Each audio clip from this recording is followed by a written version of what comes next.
নমস্কার, আজকে আমি বানাচ্ছি কচুর শাক। এই জন্য এই যে কচু পাতাগুলো আমি ধুয়ে কেটে নিয়েছি ছোট ছোট করে। প্রথমে আমি কড়াইতে সরষের তেল দিয়ে দিচ্ছি। শাকটা পুরো সরষের তেল দিয়ে বানাবো। অল্প একটু কালো জিরে ফোড়ন দিয়ে দিচ্ছি। আর এখানে বেশ খানিকটা কুচনো রসুন এটা দিয়ে দেবো। আর এখানে চেরা কাঁচা লঙ্কা 4টে এটাও দিয়ে দেবো। দিয়ে এটাকে ভালো মতো ভেজে নিতে হবে। এখন আমি এই কেটে রাখা কুচনো শাকটা দিয়ে দেবো।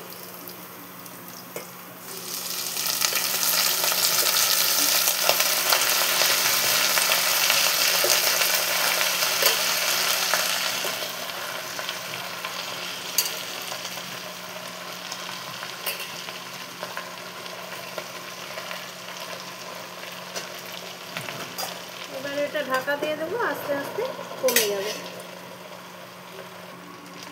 এর মধ্যে একটু নুন দিয়ে দেবো স্বাদ মতো, তাহলে শাকটা আরও নরম হয়ে যাবে, তাড়াতাড়ি গলে যাবে।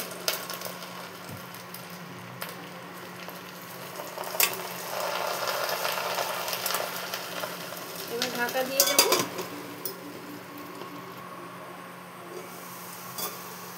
এবার এর মধ্যে আমি সেদ্ধ করা ছোলাটা দিয়ে দেবো। ছোলাটা দিলাম না।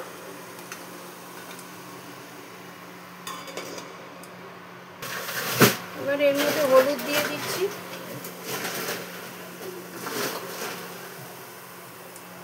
সামান্য হলুদ দিচ্ছি, খুব একটা হলুদ দেবো না।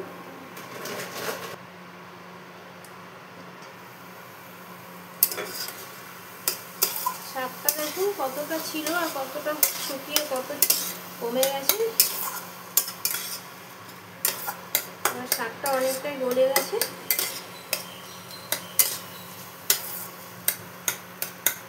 আর একটু শুকিয়ে নিতে হবে এটাকে। নুনটা একটু কম হয়ে গেছে, আর একটু নুন দিয়ে দিতে হবে।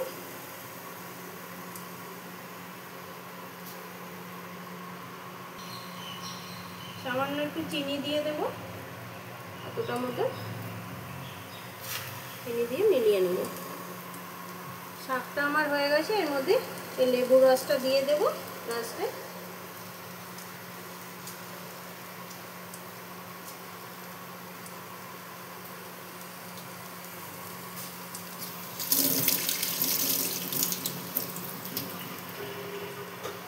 দিয়ে এটা মিলিয়ে নেব।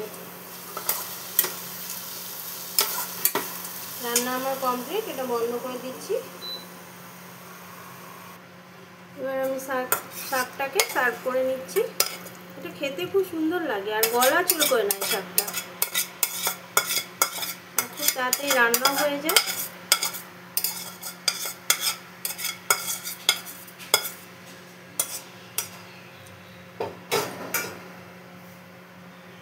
এই যে আমার কচুর শাক রেডি।